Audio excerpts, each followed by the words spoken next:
Sometimes he himself would make me the narration of the pains suffered by him, and I was so moved that I would cry bitterly. One day while working, I was considering the most bitter pains that my good Jesus suffered. I felt my heart so oppressed by the pain that I was out of breath. Fearing something, I wanted to distract myself by going out to the balcony. I go about looking in the middle of the street, but what do I see? I see the street all filled with people, and in the middle, my loving Jesus with the cross upon his shoulders. Some pulled him to one side, some to another, all panting, and his face dripping with blood. He raised his eyes toward me in act of asking for my help. Who can say the sorrow I felt, the impression that a sight so pitiful made on my soul? I immediately went inside. I myself did not know where I was. I felt my heart split with pain. I shouted, crying. I said to him, "My Jesus, if only I could help you. If only I could free you from those wolves so rabid. I wish at least to suffer those pains in your place, to give a relief to my sorrow. Oh, please, my good, give me suffering. For it is not fair that you suffer so much while I, a sinner, remain without suffering." From that time on, I remember that such a great yearning for suffering ignited within me, that it has not dampened yet. I also remember that after communion, I would ardently pray him to concede me suffering, and sometimes to content me. He seemed to take the thorns from his crown and prick my heart. Other times, I felt him take my heart in his hands and squeeze it so tightly that I felt faint for pain. When I realized that the people might notice something, and he was disposed to give me those pains, I would immediately say to him, "Lord, what are you doing? I beg you to give me suffering, but that it be hidden to everyone." Up to a certain time, he made me content, but my sins have rendered me unworthy to suffer hidden without anyone noticing it. I remember that many times after communion he said to me, "You will not be able to truly resemble me other than by means of sufferings. Up until now I have been together with you. Now I want to leave you alone a little bit, without letting myself be felt. See, up to now I have led you by the hand, instructing you and correcting you in everything, and you have done nothing but follow me. Now I want you to do it by yourself.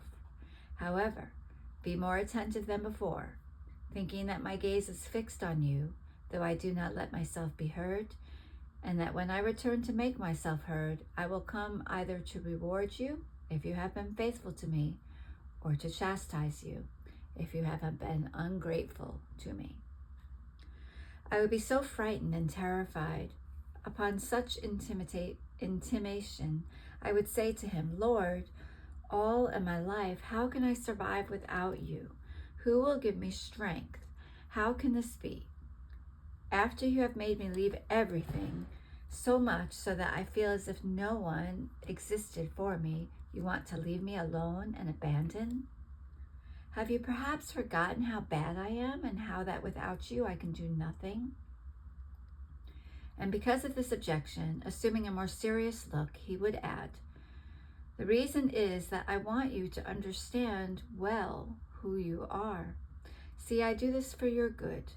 Do not be saddened. I want to prepare your heart to receive the graces which I have designed for you. Up until now, I have assisted you sensibly. Now, less sensibly. I will make you touch your nothingness with your own hand. I will fuse you thoroughly in profound humility, in order to be able to build most high walls upon you. So instead of afflicting yourself, you should rejoice and thank me, because the more quickly I make you cross the stormy sea, the sooner you will reach the port of safety. The harder the trials to which I will submit you, the greater the graces I will give you. Courage then, courage, and I will come back soon." And in saying this, he seemed to bless me. and then he would leave. Who can say the pain I felt, the void he left in my interior, the bitter tears I shed? But I would resign myself to his holy will. It seemed that from afar I would kiss his hand, which had blessed me, saying to him, "Goodbye, O holy spouse, goodbye." I felt as if everything was over for me, because I had only him, and since he was missing, no other consolation was left to me. But everything would convert into most bitter pains. Even more, creatures themselves would provoke my pain, in such a way that all the things I would look at seemed to say to me, "See, we are works of your beloved, and he, where is he?" If I looked at the water, at the fire, at flowers, and even at stones, immediately my thought would say, "Ah, these are works of your spouse. Ah, they have the good of seeing him, and you do not see him. Oh, please, works of my Lord, give me news. Tell me, where is he? He told me he would come soon, but who knows when?"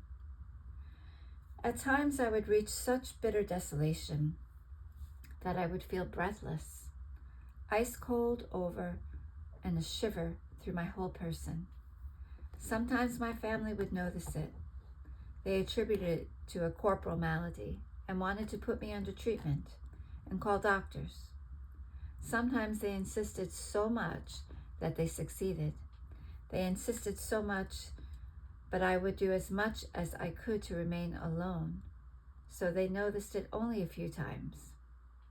I remember still all the graces, the words, the corrections, the reproaches, and I could see with a clear eye how all the work done until then, everything, had been the work of his grace, and that there was nothing left of me but the mere nothing and the inclination to evil.